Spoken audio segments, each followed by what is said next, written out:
फसल के अच्छे बढ़वार के लिए हम लोग तरह तरह के उपाय करते हैं। पहले तो हम लोग फसल को बढ़वार के लिए फर्टिलाइजर का यूज़ करते थे जिससे कि पौधे अच्छे से बढ़े, लेकिन आज के जो जनरेशन में हम लोग पौधे को डेवलप करने के लिए उसके बाहरी इन्वायरमेंट के साथ साथ उसके अंदरूनी इन्वायरमेंट को भी चेंजेस करने की कोशिश किया जा रहा है जिससे कि हमको अच्छे से उत्पादन मिले। उसमें से एक है अमीनो एसिड। अमीनो एसिड का यूज़ आजकल लगातार बढ़ रहा है खेती के क्षेत्र में फर्टिलाइजर के लिए। अमीनो एसिड इंसानों के लिए भी बहुत ज़रूरी है तथा पौधों के लिए भी बहुत ज़रूरी है। तो फिर देखते हैं कि अमीनो एसिड क्या होता है।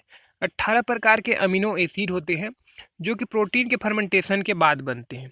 अमीनो एसिड के स्रोत मछली है और सोयाबीन है, और भी ऐसे बहुत से चीज़ हैं जिससे अमीनो एसिड मिलता है। मछली में बहुत ज़्यादा मात्रा में पाई जाती है। तो फिर देखते हैं कि अमीनो एसिड पौधे में कैसे काम करता है। पौधे में अमीनो एसिड उसके हार्मोन्स को उत्तेजित करता है।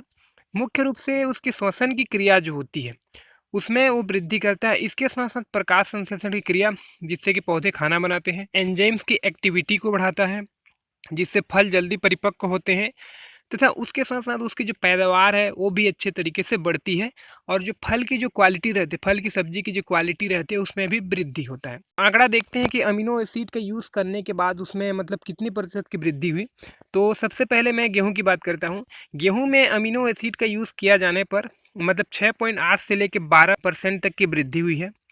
और मैं अगर मकई की मैं अगर बात करूँ मक्के की, तो मक्के में लगभग पर एकड़ 25 से लेकर 40 किलो तक की वृद्धि हुई है। इसके साथ साथ अगर तरबूज की मैं अगर बात करूँ तो तरबूज में जो चीनी की मात्रा है, मिठास की मात्रा है, वो 13 से लेकर 31% तक की वृद्धि हुई है। और इसमें विटामिन सी की जो मात्रा रहती है वो 3 से लेकर 42% तक की वृद्धि हुई है। अमीनो एसिड का यूज़ किया गया था। तो फिर देखते हैं कि अमीनो एसिड का पौधे पे कैसा प्रभाव रहता है। अगर ना हम लोग पौधे पे उसको छिड़कते हैं तो उसमें क्या प्रभाव पड़ता है, जिसमें से सबसे पहला है जल्दी तथा ज़्यादा अंकुरण। जी हाँ दोस्तों, क्या होता है कि आमतौर पे जो अंकुरण होती हैं वो 1 से लेकर 3 दिन पहले उग जाता है इसमें। और अंकुरण की जो दर रहती है वो लगभग 10 से लेकर 30% तक अंकुरण की दर को ये बढ़ा देता है अमीनो एसिड। सेकेंड होता है जड़ की जो प्रणाली होती है उसका विकास करना। कहने का मतलब जो जड़ रहती है, जड़ के साइड में जो सफ़ेद जड़ निकलती है उसको ये अच्छे से डेवलप करता है जिससे कि पौधे अच्छे तरीके से जो न्यूट्रिशंस होते हैं मिट्टी के अंदर में गहराइयों में जो रहती है उसको ईजिली तरीके से उसको ऑब्जर्व कर पाता है, उसको सोख पाता है। तीसरा होता है कि पौधे से अच्छे से विकास करना। पौधे से अच्छे से विकास करने का मतलब उसकी जो ग्रोथ होती है, जैसे कि उसका तना हुआ, उसका पत्ता हुआ, उसकी टहनियाँ हुआ, इनको अच्छे तरीके से विकास करना रहता है।